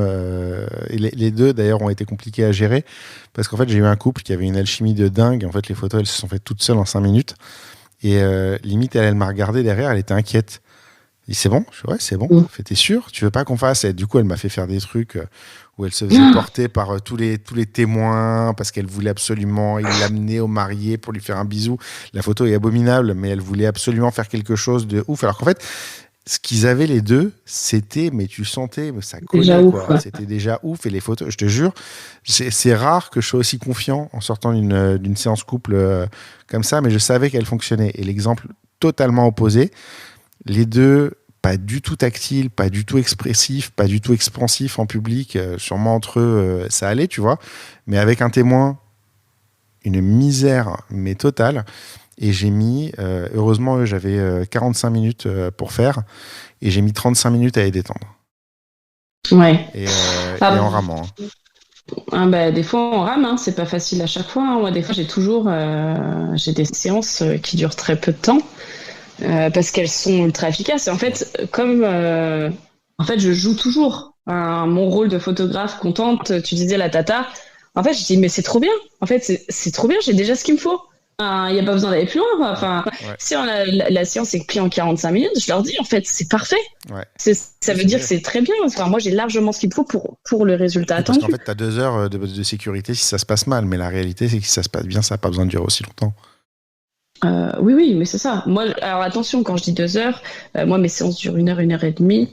C'est rare que j'aille à 2 heures. 2 heures, c'est soit vraiment je galère, parce que ça m'est arrivé, hein, des séances où t'essayes, t'y arrives pas. Il y en a d'autres où tu abandonnes avant que la séance ait vraiment commencé. Je t'en parlerai d'une dans mon pire souvenir, je crois. Ouais. Et j'en ai plusieurs des séances, mais c'était assez marrant. Et à contrario, dès qu'en 45 minutes, t'as plié ton truc et que tu leur montres, en fait, c'est que toi, en tant que photographe, ils voient que t'es content. Ils vont parfait, mon enfant était sage. Moi, je leur dis souvent, mais en fait, je veux tout le temps des gamins comme le vôtre. Et c'est pas faux. C'est que moi, du coup, ça me fait gagner du temps. Je sais que les photos, je les adore. Et à contrario, des fois, les séances durent 2 heures, mais parce que je suis super inspirée. Et alors là, c'est l'enfer. Je t'explique pas. Maintenant, avec le shoot en zéro, je peux pas remplir une 128 gigas pour une séance famille. Je peux des fois ne pas m'arrêter et je sens la fatigue des enfants, donc je dis on va s'arrêter. Ça, c'est un truc qu'on sous-évalue souvent quand on n'a pas l'habitude. Effectivement, les enfants fatiguent très très vite. Oui. C'est impressionnant. Ouais. On fatigue aussi les parents. Hein. Enfin, moi, je sais que je les rends jamais indemnes. Hein. Écoute, ça peut aider. S'ils dorment bien après, les parents sont contents aussi. Juste, je vais ajouter un truc parce que j'ai parlé des super fils. Le mariage où j'ai eu 45 minutes, où j'ai vachement galéré à les détendre. Aussi, au démarrage, j'ai mal fait un des prompts du super fil. Et je pense que je me suis un peu tiré une balle dans le pied à ce moment-là. Donc, c'est bien et c'est pas bien. C'est-à-dire que si tu le travailles, tu le maîtrises et que tu te démerdes et que ça marche, super. Par contre, si tu te foires avec un prompt... t'es mort, mais d'entrée. Ou alors, il faut commencer par ceux avec lesquels tu es à l'aise direct. Oui, tu mais vois. quand tu les démarres, quand tu n'en fais pas souvent, tu n'en as pas réellement avec lesquels tu es à l'aise. Donc, tu en prends 3-4, tu vois, et tu te dis, je vais faire cela. Oui. Parce que ça a l'air d'être une bonne idée sur le coup. Et en fait, tu pars sur le mauvais, ou tu n'es pas tombé sur la bonne personne, ou tu l'as pas maîtrisé, parce que tu n'as pas réalisé ce que ça impliquait en termes de trucs de leur part. Et en fait, ils te regardent avec des grands yeux, et là, tu sais que tu les as perdus, tu sais. Tu sors les rames parce que tu sais que ça y est, c'est parti, quoi. Alors, si tu penses les avoir perdus, moi, je fais pareil en famille, que ce soit en famille ou en mariage, quand il y a un moment où je me dis, j'y arrive plus, où je sens qu'ils sont pas avec moi, je les fais courir. Je leur fais faire des courses, tu vois. Et ça me permet, moi, je sais que ça marche. Donc, en photo, ça marche. Je leur fais faire. Et eux, ça les détend. Et assez rapidement, je trouve que, voilà, après, ils rigolent, tu vois. Enfin, tu leur fais se tenir la main ou se faire pousser un peu, tu sais, avec les hanches. Bien faire attention que personne n'ait de problème de hanche ou de genou ou de quoi que ce soit, parce que ça peut être un problème après. Mais voilà, tu les fais. Enfin, moi, en tout cas, c'est ce que je fais de les faire courir pour les détendre. Voilà. Tu casses le rythme totalement et du coup, ça te permet de repartir à zéro, de rebooter le truc. C'est ça. Okay. De toute façon, les séances famille, le rythme, il change tout. À chaque jeu, il change. Ouais. Parce que sinon, l'enfant, tu le récupères pas. S'il est trop excité, au contraire, s'il est pas dans le truc, c'est foutu, quoi. J'ai souvent des ados un peu rebelles, tu sais, qui font moi, je veux pas trop, c'est pas mon truc, les photos, c'est maman qui veut. Ouais, c'est trop cool, en fait. Tu vas pouvoir dire des conneries, tu vas pouvoir faire des bêtises que t'as jamais fait. Il y a une chose que j'adore faire. C'est juste, tu les fais discuter et je leur demande de dire à leurs parents la bêtise qu'ils ont fait, mais la pire bêtise, mais qu'ils n'ont jamais avoué à leurs parents, et ils n'auront pas le droit de les gronder, tu vois. Peu importe l'âge. Et alors, pour la petite anecdote, j'ai fait ça sur un mariage. Et en fait, il y a un des mariés qui a dit, vous savez, pendant que j'étais au Brésil pendant 2 ans, en fait, j'étais pas en touriste, j'étais en prison. Et là, les parents sont décomposés. Enfin, quoi? Et j'ai la photo, ils sont what? Genre, vraiment surpris. Puis t'as la sœur qui était déjà au courant parce qu'elle était un peu dans la manigance aussi. Ouais. Elle fait, du coup, c'est assez rigolo, mais ça détend assez rapidement. Ou alors au contraire, ça peut tendre, mais on sait pas trop. Mais t'as un résultat, ça c'est sûr. Voilà. Ça c'est sûr. Ouais, ça peut être n'importe quoi. Hein. Ça peut être. Il y a un gamin aussi qui a avoué à ses parents que c'est lui qui avait crevé le pneu de la voiture. C'était pour voir comment le couteau est rentré dans le pneu. Tu vois, t'as des trucs comme ça, c'est mythique. Puis bon, t'en as d'autres qui te disent j'ai regardé la télé pendant que papa et maman ils étaient en train de dormir. Enfin voilà, t'as des petites bêtises. Mais du coup pour eux c'est énorme, donc ils ont des tirs malicieux et c'est tellement choupi. Le niveau de connerie n'est pas le même d'un enfant à l'autre, ça c'est sûr. T'en as qui sont quand même des spécialistes de la connerie, et t'en as qui sont tellement mignons que t'as presque envie de les prendre dans les mains. En fait, ça me blase quand ils me disent non mais moi je fais pas de bêtises. Enfin, vraiment, hein, j'ai allé, t'en as bien une, je sais pas, ça peut être n'importe quoi, t'as cassé la fenêtre de je sais pas quoi. Ah non, moi je suis super sage. Ouais, ils ont tous été chez papy et mamie, ils ont mangé un bout de chocolat sans le dire aux parents ou un bon. Voilà. Ça, c'est un grand. J'ai un peu dit, pardon. La question qui suivait, c'est comment on se fait oublier. J'ai l'impression que c'est un de tes talents. Et en même temps, je t'ai vu photographier des gens. J'ai pas l'impression que tu fais particulièrement des efforts pour être discrète. Non, je fais partie de la famille. Ouais. En fait, tu vois ce que tu disais au début, la tata copine, en fait, c'est exactement ça. C'est en tout cas pendant les séances lifestyle. Et pareil en reportage, en fait. Je leur dis à mes mariés, en fait, je fais partie de la fête. Je ne savais pas pouvoir m'oublier. À partir du moment où vous allez me regarder, ça veut dire que je fais partie de la fête.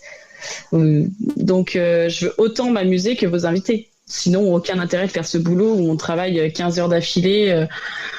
Voilà, bon, si ce n'est bien manger le soir, tu vois, c'est un avantage, hein, pas week-end. Toujours, c'est parce que des fois. Pas toujours. J'ai vraiment de la chance avec mes mariés. Je touche du bois, j'ai pas eu trop de plateaux avec 3 cerises et une feuille de salade. Tu sais comment j'ai réglé le problème là-dessus? Je leur demande de me mettre à table avec les invités, il n'y a plus de discussion sur ce que je mange. Ah oui, moi c'est quelque chose que je demande toujours du coup. Peut-être que c'était ça qui a fait que je mange toujours à peu près bien. Il y a peut-être 1 ou 2 fois où j'ai des plateaux, mais ça va. Mais voilà, en famille, en fait, moi, il faut qu'ils imaginent que je fais partie de leur famille, en fait. Et qu'ils s'amusent autant avec moi qu'ils s'amuseraient avec les enfants. Je suis là. Alors c'est sûr que par contre, en reportage famille, là, j'essaye d'être le plus discret. Ouais. Je fais partie d'immeuble, entre guillemets, mais je suis là, mais j'interviens dans rien. Donc, Ouais. ils ont aucun intérêt à jouer avec moi. Alors qu'en lifestyle, bah, on s'amuse, quoi. Enfin, je veux qu'ils imaginent que je sois la grande sœur ou voilà. Oui, parce que tu as besoin aussi de créer ce lien assez rapidement pour que ça fonctionne. Ouais. Tu as une phrase sur ton blog qui m'a marqué, qui m'a fait s'ouvrir. Je crois que c'est sur la partie formation, justement, où on te dit toi, tu as des clients cool, nous, on n'a pas les mêmes clients que toi. Donc, la question, c'est est-ce que tu arrives à attirer les bons clients et à faire fuir les mauvais? J'attire tous les clients. J'ai vraiment tout type de famille. Il n'y a pas de mauvais clients? Il n'y a pas de mauvais clients. Il y a il y a de mauvaises éducations, peut-être. Ouais. Moi, en tout cas, j'ai vraiment, ça va de la famille avec 7 enfants, peu importe, toute religion, toute éducation confondue, j'ai vraiment de tout, vraiment. Là, pour le coup, je suis assez étonnée, honnêtement, parce que mes tarifs sont pas super chers, mais c'est pas non plus excessif. Mais j'ai eu un peu du mal à me dire si je monte mes prix, je vais attirer que les riches qui sont super exigeants, tout ça, comme on se dit en mariage à partir d'une certaine fourchette. Et en fait, pas du tout, pas du tout. J'attire vraiment tout type de clients. Il y en a qui vont je vais te le dire, il y en a qui sont chiants. Ouais, il y en a ils sont chiants, mais je leur explique, je leur dis en fait, vous m'avez contacté moi pour ça, mais avant la science. C'est vraiment toujours cette partie éducation. Je vais leur dire. Ok, aujourd'hui, dans le questionnaire, par exemple, je demande lequel est le plus content d'être là et lequel est le plus ronchon. Et donc, du coup, dans le ronchon, je vais tout de suite, en séance, lui dire, toi, je sais, typiquement, que c'est pas ton truc, les photos, que ça va pas forcément t'intéresser, que voilà, on t'a un peu forcé à venir, mais c'est pas grave, on va passer un bon moment quand même, tu vois. Enfin, et j'essaie de me le mettre dans la poche assez rapidement. Et typiquement, je pense que j'ai très peu de clients qui sont mécontents. Des fois, ça m'est arrivé cette année, je crois que j'ai eu 2 familles où je pense que c'était une erreur de casting, entre guillemets, où ils voulaient du studio, ou alors que mon caractère n'est pas forcément bien passé. Aussi, ça peut arriver, surtout sur les séances grandes familles, multigénérations, où là, tu es face à vraiment les grands-parents. Alors, c'est vrai que je suis un peu... je peux être vite rentre dedans, et puis j'aime quand c'est efficace, donc on fasse vite les choses. Et en fait, moi, j'ai pas 3 heures pour une famille. Enfin, clairement, la séance, ça peut pas durer 3 heures. Surtout quand c'est à domicile. Je pense à une famille en particulier où j'étais un peu... je pense que j'ai peut-être été un peu brute pour la grand-mère, je sais pas, mais elle a pas vraiment compris ma façon d'être. Et moi, j'essayais de détendre l'atmosphère parce que c'était justement assez tendu. Et au final, ça a été un contresens. Donc, elle aime bien les photos, mais elle a moins aimé mon caractère. Et du coup, c'est un peu, en fait, ça fait un peu mal, tu vois, de recevoir vous vous comportez comme notre ami alors que vous n'êtes pas notre ami. Et là, c'est tout ce que je veux donner dans mes photos, en fait. Et du coup, j'étais, pourquoi? C'est ok. Enfin, je suis désolée. Je leur ai même proposé de leur offrir des tirages parce que je voulais pas qu'ils se gardent. Enfin, vraiment, je déteste le conflit. Et pour moi, c'est super important c'est peut-être quelque chose que je ne me suis pas aperçue sur le moment, parce que comme je te dis, j'ai eu une période un peu compliquée, et je crois que ces séances-là, ça venait juste après une séparation. C'est quand tu baisses ta garde. Voilà, c'est ça. Quand je baisse ma garde, peut-être que je fais moins attention sur les mots que j'utilise, comme je t'ai dit en début d'interview. Ouais. Voilà, l'oral, c'est pas forcément ma spécialité. Ouais, ça a été, t'inquiète pas. Bon, ça va. Je suis pas répétée. Mais et puis surtout, je me perds vite dans mes idées. Et c'est pareil en séance. Des fois, en fait, les gens ont du mal à comprendre ce que je cherche. Et c'est ok, en fait. C'est pas grave. Après, voilà, client mécontent, ça peut arriver. C'est pas grave. On trouve une solution pour les convaincre. Et surtout, je leur dis jamais, en fait, c'est vous qui avez tort, tu vois. Ça, c'est un truc. Je leur dis, je suis vraiment désolée parce que c'est vraiment pas l'image que je voulais donner. De moi en tout cas. Au contraire, je voulais justement ressouder la famille. C'était un shooting assez compliqué vraiment, même au niveau de la lumière, du lieu. C'était très chargé en nature et à la fois chez eux. mais pas de graphisme qui me parlait. Et c'est vrai que je comprends pas trop la réaction de la mamie parce que j'adore les photos de cette séance. Enfin, par rapport à ce que j'ai pu en faire. Et, Je crois qu'on peut pas plaire à tout le monde, en fait. C'est peut-être ça qu'il faut retenir. Ouais, c'est pas grave. Il y a des fois où on ferait mieux de pas travailler. Moi, j'en ai eu une cette année qui s'est pas bien passée. Voilà, je crois que j'en ai eu tous les 3-4 ans. En général, je suis assez prudent, mais tu sais, la fois où tu fais pas attention, c'est client rebond. Donc la 4e fois, t'oublies d'expliquer qui tu es, ce que tu fais. Puis en fait, pas de bol, c'est la personne qui a justement pas compris qui tu es, ce que tu fais, qui a pas vu ton travail, alors que tu t'es dit c'est bon, ça fait 4 fois qu'elle me voit bosser, elle a compris quoi. Et en fait, au moment où tu rends les photos, elle te regarde, elle fait mais au bout de 4 fois, t'as dit? Non, en fait, j'ai fait un premier événement avec la famille, j'ai fait un deuxième événement avec la belle-sœur, 3e événement avec une autre belle-sœur, 4e événement avec une autre belle-sœur, et la dernière belle-sœur, en fait, je me suis dit, bon, c'est bon, on a vu 3 avant, elle a vu les photos, c'est bon, elle m'engage truc, et j'ai pas refait ma déballe. Et grosse erreur, grosse erreur, parce que tu sais ce que je fais. Moi, je fais plus du reportage pas dirigé, et plutôt du très très vivant, et pas forcément du comment ça s'appelle, de l'édito, tu vois, pas des trucs de mannequin quoi. En fait, elle voulait ça, elle voulait un reportage Vogue. Qui est donc, je ne suis clairement pas du tout la bonne personne pour ça, sauf qu'en fait elle a pas regardé mon travail, elle a juste pris les mêmes prestats qu'elle avait vu travailler chez ses belles-sœurs quoi. J'ai déjà eu ça en mariage, c'est terrible. Ouais. Après ils sont déçus et toi-même t'es déçu. Enfin, en fait c'est dommage. C'est pas sa faute, c'est pas la tienne. C'est juste un truc qui a pas coïncidé.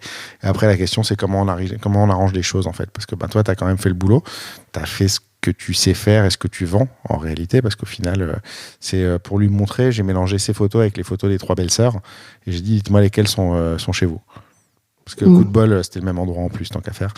Donc je dis dites-moi, en fait il y avait le seul moyen de dire c'était par rapport aux tenues, mais en vrai si tu faisais pas attention à ça il y avait aucune différence, donc en fait je m'en suis sorti comme ça, mais tu vois le truc, et c'est vrai que c'est ce moment là où tu baisses ta garde littéralement, parce que tu es en confiance, parce que tu as eu un truc la veille, ton gosse il était malade, et que tu t'es dit bon je ferai la déballe demain ou après-demain, et puis tu la fais pas, et voilà quoi, tu te retrouves comme ça dans ces situations là. Après il faut trouver un équilibre quoi. C'est inévitable, une fois de temps en temps, c'est inévitable malheureusement. On peut pas plaire à tout le monde hein, et inversement on peut faire fuir les gens à qui on plaît pas, mais juste voilà, une fois de temps en temps, ça fait 12 ans que je fais ça. Je t'ai dit, franchement, tous les 3 ans, je dois en avoir un. Ouais, ça m'est arrivé. J'avais aussi une future maman, du coup, qui était enceinte. On a fait la séance et le ventre était vraiment tout petit et elle portait une robe ultra ample. Du coup, on a fait des photos de couple parce que je leur ai dit que je fais pas de photos genre où on écoute le bébé, enfin tout ça, c'est pas mon truc. Et en fait, du coup, la grossesse s'est passée au second plan. Ouais. Et moi, tu vois, les signaux d'alerte, je devais être un peu fatiguée. J'aurais dû lui dire tout de suite, en fait, ta robe, elle va pas du tout. Ouais. Elle est trop ample, on voit pas ton ventre parce que t'as un tout petit ventre et il était mignon, son ventre. Et du coup, j'ai compensé en lui disant, écoute, moi, j'ai des photos qui sont cool en couple. Je suis un peu déçue. Je passe à Lyon parce qu'à l'époque, j'habitais dans le Beaujolais. Je passe à Lyon, je te fais une mini session. Vous pouvez prendre, je sais plus combien de photos dessus. Juste un mois avant d'accoucher. Genre, on se fait un truc ultra simple pendant 10-15 minutes. Comme ça, tu auras des 2-3 photos. J'essaie de trouver une solution et avoir de l'empathie pour les clients un peu déçus, parce que je détesterais être déçu de mes photos. Enfin, ce qui est normal. Ce qui est tout à fait normal. Voilà. On finit toujours la partie interview en parlant d'une photo en particulier. Cette photo, ça va être le portrait de Corentin Follen que tu as fait pendant Rise Up. On en revient à Rise Up à ce moment-là, parce que en même temps, c'est toi et en même temps, c'est différent de ce que tu fais habituellement. Du coup, j'aimerais bien que tu nous expliques un petit peu l'histoire derrière cette photo. Si tu veux bien, on la postera dans le lien, dans l'article qui accompagne l'épisode. Oui, et bien écoute, sur Rise Up, j'ai eu la chance de faire la masterclass de Corentin. Donc, il nous a parlé de portrait de presse. Et c'était super intéressant, vraiment. Enfin, moi, je ne suis pas du tout confort avec le portrait face à face. One-to-one, c'est vraiment quelque chose qui me... Je ne sais pas pourquoi. Vraiment, je coince un peu, j'arrive pas à faire quelque chose. Et Corentin, du coup, nous a un peu mis la pression. On avait 5 minutes pour faire un portrait sous pression. Donc, un exercice assez compliqué parce qu'il jouait un peu des personnages désagréables. Enfin, vraiment, il était choisissait avocat, la personne qui il était était antipathique, quoi. politique. Comment? Il choisissait la personne qui était antipathique. Je me rappelle de Oliver qui arrive et qui dit bonjour Oliver, militant de gauche, il a joué Marine Le Pen, quoi. Oui, c'est ça, exactement. Sauf que tu as 5 minutes pour sortir un portrait nickel qui est normalement publiable entre guillemets en presse, quoi. Et moi, je sais plus ce qu'il était, mais il était chiant, hein. Je suis désolée, Corentin, si tu écoutes Je pense ce qu'il le faisait podcast. exprès, donc ça va. Ben oui, il le faisait exprès. Et en fait, on en parlait déjà tout à l'heure, mais je vois les couleurs. Et il avait un pull bleu et je vois que dans la salle de bain, en fait, ce qu'il faut savoir, c'est que j'ai démonté la poignée d'une porte vitrée transparente. Transparente, mais un peu, comment dire, opaque. Enfin, je sais pas. Translucide. Translucide, ouais, voilà. Et j'ai démonté et tout. Il me dit mais qu'est-ce que tu fais? Qu'est-ce que vous faites? Parce que vous voyez dans son personnage, c'est complètement mais vous êtes une créative, voilà. Mais qu'est-ce que vous me faites faire? Je suis pas trop d'accord. Moi je veux pas m'asseoir, voilà. Et en fait je l'avais mis. Donc là il y a vraiment un bord d'évier et je l'ai mis de profil comme ça. Il était collé contre l'évier parce que je voulais que la porte arrive là. Parce que derrière il y avait la projection du soleil qui faisait une lumière jaune et il avait un pull bleu et il m'avait dit un truc, il nous avait dit qu'il fallait qu'on mette les gens en valeur et c'est vrai que Corentin Follen a un grand nez et du coup je l'ai mis de profil, il m'a dit mais vous mettez pas mon nez en valeur là, enfin voilà. Et en fait j'ai trouvé ça très sympa de le mettre comme ça parce qu'en fait le portrait moi je l'adore, enfin mais c'est lui, hein, c'est vraiment lui. Ouais, pour le coup, ouais. Je trouve. Moi, j'ai trouvé ça. Enfin, de faire ce portrait, je me suis dit, en fait, c'est ça, faire un portrait. En fait, on a le droit de faire ça, tu vois. J'ai le droit de faire du graphisme aussi en portrait, parce que du coup, ça fait graphique avec la vitre qui tombe.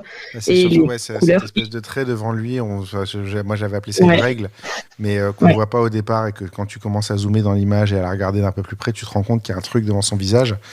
Il est très, très beau, ce portrait. Juste que je la reprenne un peu parce que maintenant que je la vois, parce que je l'ai publiée sur mon fil d'actualité sur Instagram, elle est un peu sombre. Donc je n'ai pas cette impression, mais en tout cas, je trouve ça. Ok, elle est plus sombre que le reste du film, mais moi j'ai adoré créer ce portrait. Enfin, c'est vraiment, je pense, l'exercice qui m'a le plus plu de tout Rise Up. Et de voir les autres faire aussi, c'était super intéressant. C'est un sacré numéro. C'est dommage qu'ils aient fait Corentin Follen et Eric Bouvet la même année, quoi. On va pas se plaindre d'avoir que des bons, mais voilà, en tout cas, non, ça devait être quelque chose. On arrive à la conclusion de l'épisode. Si je te demande le pire moment de ta carrière. Le pire moment? Tu m'en as parlé avant pourtant, hein, mais... Tu m'as dit tout à l'heure, ça va être le pire moment, je vais revenir dessus. Alors, c'était pas le pire moment, c'était la séance la plus courte ever que j'ai jamais faite. Alors, je dirais pas que c'est le pire moment parce que du coup, j'ai eu des awards après avec ce moment-là de 5 minutes. Mais pour faire simple, j'ai eu une famille qui arrive. Donc, c'est une séance famille avec 2 enfants, un petit et une plus grande. Et en fait, le petit venait de dormir sur la route. Et en fait, à chaque fois qu'il se réveille, il est de mauvaise humeur. Mais genre vraiment, quoi, il avait pas envie. Il sort de la bagnole et il se met à hurler. Et pendant 5-10 minutes, je leur dis, en fait, c'est pas possible. En fait, on va pas pouvoir faire des photos. Là, le petit, il est pas... Enfin, vous voyez, les conditions sont pas bonnes, quoi. J'ai pas envie de lui mettre la pression. Moi, je préfère reporter une séance que voir que ça va mal se passer, en fait. Et du coup, je leur dis, si tu veux que je fasse 1 ou 2 photos de toi et de ta maman en attendant que le papa... calme le petit, donc le petit se calmait pas. Il était marrant. Donc la maman, je fais 2-3 photos de la maman et la fille. Donc, j'ai eu des lifestyle photographeurs avec cette photo. Je crois que j'ai fait 4 photos pendant la séance en tout. Parce que j'avais envie de me dire que peut-être qu'il allait se calmer. Et il y a une photo du gamin, je crois qu'elle est sur mon site, justement, j'ai écrit un article de blog sur les 10 meilleurs conseils pour que la séance se passe mal. Une séance photo se passe mal. Et en fait, il y a le petit qui est vraiment à terre, au sol, devant la voiture. Et t'as les parents qui sont comme ça, genre mais qu'est-ce qu'on va faire de lui, avec la sœur qui regarde les parents un peu en arrière-plan en disant moi je suis là mais bon je peux rien faire quoi. Et au final on a refait la séance quelques mois plus tard et ça s'est super bien passé. Alors il était un peu chonchon au début, mais ça s'est super bien passé et maintenant ils me prennent des séances assez régulièrement et c'est vraiment cool et agréable de les revoir parce que les gamins m'adorent et voilà, je suis devenue leur tata. Tata Coco. Voilà. Le meilleur moment de ta carrière? Je dirais c'est quand tu reçois. C'est compliqué cette question. Il y a plein de moments qui sont cool. C'est quand tu reçois des avis. Ah si, je crois que mais j'ai déjà raconté cette histoire sur le salon de la photo. C'est pas grave. Tout le monde était pas là. Tu veux que je la. Ouais, ok. C'est un moment où j'ai vraiment tiqué du pouvoir de l'image. Et c'est vrai qu'on n'a pas évoqué du coup les émotions dans ce podcast, pardon. Donc je pense que c'est peut-être le moment, mais pour faire simple, j'ai une femme qui me contacte et qui me dit j'aimerais faire une séance avec mon frère, mon mari et mon fils. Tous les 4-5 ans, on essaye de faire 2-3 photos pour faire un calendrier ou des cadeaux pour la grand-mère, quoi. Elle me dit par contre j'ai un problème, c'est que je suis vraiment pas proche de mon frère. C'est très compliqué. Voilà, il a beaucoup été harcelé quand il était plus jeune. Du coup j'ai très peur pour lui et maintenant du coup il est vachement éloigné. On est tout le temps dans le conflit, on est vraiment différents.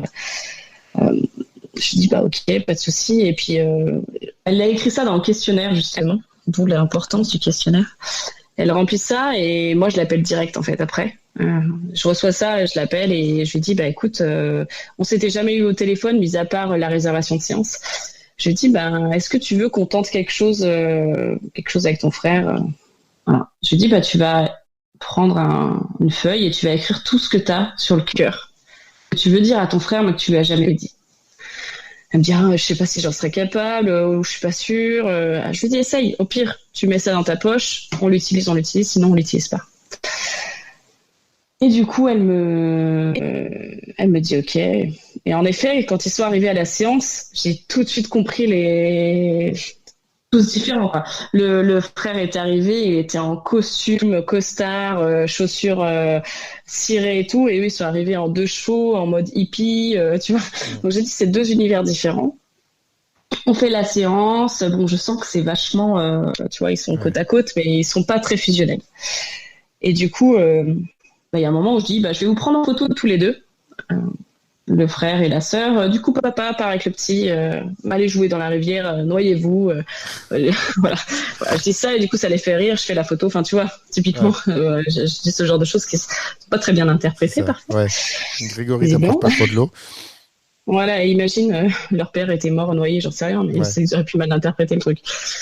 Donc, ils partent et là, je demande au frère de dire à sa sœur pourquoi est-ce qu'il est fier d'elle. Et là, il me dit je l'aime bien, c'est une maman super et tout. Voilà. Et après, je la regarde elle et je lui dis est-ce que toi tu as envie de lui dire ce que tu as sur le cœur, enfin, est-ce que tu as envie de lui dire pourquoi tu es fier de lui. Et je lui dis c'est le moment. Et elle me regarde, elle me fait t'es sûre et tout, elle me dit ok. Elle sort son papier. Alors, moi, je pensais pas qu'elle allait écrire autant. Honnêtement, quand j'ai vu le truc, et elle lui lit. Et là, le frère, il commence à avoir les larmes qui coulent. Elle aussi. Et elle ferme le papier. Elle me dit, mais tu sais, tout ça, je le sais et tout. Elle lui fait comprendre que quand elle a vraiment envie de se rapprocher de lui, qu'elle a peur pour lui, mais que du coup, elle est triste d'être aussi loin. Enfin, tu vois, c'est vraiment sur le cœur. Et lui, il lui dit d'autres choses du coup et là ils m'ont complètement oublié, ils sont plus avec moi, ils sont tous les deux et il lui dit mais moi aussi je suis super fière de toi, je suis tellement triste qu'on soit éloignés, je suis tellement je voulais te protéger, enfin tu vois, et tous les deux étaient en pleurs et ils se parlaient comme ça et ça a terminé par un gros câlin général à 2 quoi. Ouais. Je l'ai pas rejoint pour le coup, je les ai laissés, voilà, et c'était vraiment, pour moi c'est le moment le plus touchant parce que je suis partie, je les ai laissés, ils ont discuté après encore un long moment tous les deux à chaud de larmes et tout ça. Et quelques semaines, même quelques mois après, elle m'a envoyé un message, mais un pavé par mail, en me remerciant. Elle me dit cette expérience photo, c'était ouf. Il y a plus une semaine qui se passe sans qu'on prenne des nouvelles, sans que, voilà, maintenant les repas, c'est super cool. On a vraiment cette séance photo. En fait, c'était vraiment, attention, je mets des guillemets à ce que je veux dire, mais une thérapie de famille, quoi. Et elle me dit jamais je te remercierai assez pour ce que tu as fait. Je pensais pas qu'une séance photo pouvait faire ça. Voilà. Et ça, pour moi, c'était le moment le plus. C'est pourquoi je fais ce métier aussi. C'est ces liens-là qu'on ressoude aussi en séance et c'est cool. C'est l'émotion. Oui. Ça, c'est le côté émotion. J'essaie de l'avoir sur beaucoup de séances. C'est un très, très beau meilleur moment, franchement. Pour moi, c'est. Très beau qu'on a eu, franchement, bravo. Merci. Belle lecture. On arrive à la toute dernière question, la plus importante.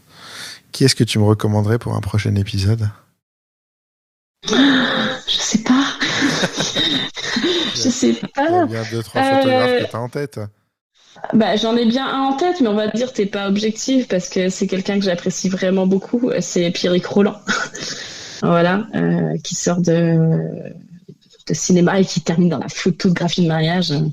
Seulement ce qu'il fout là, il devrait être sur les plateaux. Peut-être qu'il sait. Ouais, non, on va lui demander. Il est dans ma liste, Pierrick, c'est la même chose. Encore une fois, j'ai des watchlists énormes. J'ai des listes de 20, 30, 40 noms en permanence. Et il y a juste un petit moment en fait, où ça clique et où ça marche. Mais en vrai, globalement, tout Rise Up est dans mes listes. Dès que je rencontre quelqu'un, il intègre la liste. Et puis après, tu sais, j'ai des safaris à ça de bien. T'as des onglets en fait, t'as des groupes d'onglets, tu peux grouper, donc j'ai un onglet photographe à suivre. Et en fait j'y vais de temps en temps, je vois ce qui prend. Pour ça je t'ai dit, tu vois le livre que tu me montrais tout à l'heure, je te dis aujourd'hui ça me parle pas. Oui. C'est parce que ça veut pas dire que demain ça me parlera pas, ça veut dire qu'aujourd'hui je comprends pas. En fait, je suis peut-être pas armé pour comprendre, ou peut-être que je suis dans un autre mood et que je suis pas dans l'humeur de ça, mais que demain je vais tomber dessus, puis je vais faire putain, mais c'est du génie en fait ce qu'il a fait ce mec. Mais aujourd'hui. Ouais, si ça se trouve, moi dans quelques années, je dirais ah mais non, c'est has-been. Ouais, non, mais tu vois, ça évolue. Mais mon livre préféré il y a 2 ans, c'est pas le même qu'aujourd'hui. Si, il y a One Piece, ça fait 25 ans, c'est bon quoi. Mais, on est sur un autre registre. Voilà, là j'ai recommencé, je recommence avec ma fille dès que j'ai terminé, je suis au tome 67, il y en a 106 à l'heure actuelle. Je finis les 106 et je reprends avec ma fille. Ouais, c'est cool ça. Il est temps de passer à la vraie éducation. Des choses importantes. Non, mais oui, Pierrick. C'est un de mes meilleurs amis, donc c'est vrai que c'est pas trop objectif, mais j'adore le personnage et son travail. C'est un excellent photographe et pour la petite histoire, je me suis retrouvé en finale. C'était un des 5 finalistes de la Rise Cup aussi, et c'est de lui que j'avais le plus peur en fait, parce que son histoire elle était monstrueuse. C'est l'accouchement de sa femme qui se passe. Pas comme prévu, on va dire. Pas vraiment. Ça termine par la fenêtre, quoi. Qui sort quand même par la fenêtre, par la grande échelle des pompiers. Et je n'arrive toujours pas à comprendre comment il a pu avoir le réflexe d'attraper un appareil photo et de faire ça. Mais en toute franchise, moi, je regardais ça et je peux te dire que je me demandais comment j'allais gagner avec mes sapins en face. Et au final, je la remporte. Mais franchement, je regardais sa série photo. Et franchement, elle a été vraiment balèze. Elle était vraiment, vraiment balèze. Franchement, il est très fort. C'est ça, et j'ai aussi Corentin Azamoun dans la watchlist, juste pour les photos qu'il a fait entre Pierrick et Nicolas. Je sais pas si on aura le droit de les publier, celle-là, mais... Ça, je sais pas. Je vais demander aux principaux intéressés. Moi, j'ai mis un veto sur certaines photos aussi de Rise Up. On peut comprendre pourquoi. Rise Up, ce qui se passe à Rise Up reste à Rise Up. C'est ça. On va le dire comme ça. Est-ce que tu as une actualité dont tu voudrais parler avant qu'on clôture l'épisode ? Eh bien oui, j'ai mon workshop, le Funky Family, qui dure 3 jours en petit groupe. Il y a plusieurs éditions en 2024. Oui, 2024. J'ai encore du mal à me dire qu'on a changé d'année. On est le 2 janvier 2024 au moment où on enregistre. Oui, c'est vrai. On est déjà en 2024, ouais. Et oui, du coup, Funky Family, il y en a à Toulouse, Rennes et Marseille. Peut-être ailleurs, si certains seraient intéressés, ça peut s'organiser. Voilà, 3 jours pour apprendre à maîtriser le triangle de l'expérience. Voilà, avec des photos. Je mettrai les liens de toute façon vers tout ça dans les notes d'épisode. Et donc, les liens vers le workshop également, si les gens veulent aller voir. Si t'en fais un à Paris, c'est pas impossible que je participe à un moment. J'ai déjà fait Paris. On en discutera. Tu referas, c'est pas grave, on est nombreux. Mais viens à Nantes ou à Rennes, c'est pas très loin. Oui, avec un bébé de. Ah oui, c'est vrai. Bon, 25 pour toi. Mais on va trouver. Quand ça se présentera, tu me fais signe et puis on s'organisera. Si tu as besoin d'une pause familiale. Là, je vais avoir besoin d'un vrai break, ça c'est sûr. Mais voilà, puis après, il faudra qu'on discute photo aussi à l'occasion. Ça, on va voir tout ça. Merci beaucoup, Coralie. Merci, Julien. À bientôt. À bientôt.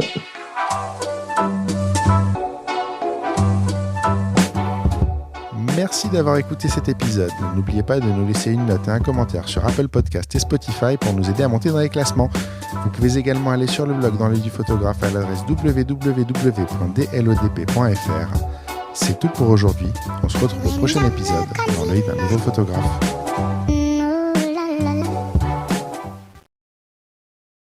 Dans l'œil du photographe, merci, c'est fini.